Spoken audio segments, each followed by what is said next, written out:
ជំរាបសួរបងអតិថិជនជាទីស្រឡាញ់ទាំងអស់គ្នា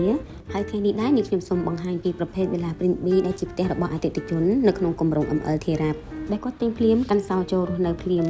ដែលគាត់ទទួលយកកញ្ចប់ដេគ័រពីគម្រោងផ្ទាល់តែម្ដងដូច្នេះសម្រាប់អតិថិជនដែលមានចំណាប់អារម្មណ៍ចង់អញ្ជើញទិញផ្ទះឆាប់បានចូលរស់នៅឬជាមួយការដេគ័រខាងក្នុងផ្ទះបែបណាសូមអញ្ជើញទស្សនាវីដេអូមួយនេះជាមួយនឹងខ្ញុំទាំងអស់គ្នា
បុរី ML ធ្វើឲ្យជីវិតកាន់តែមានសុភមង្គល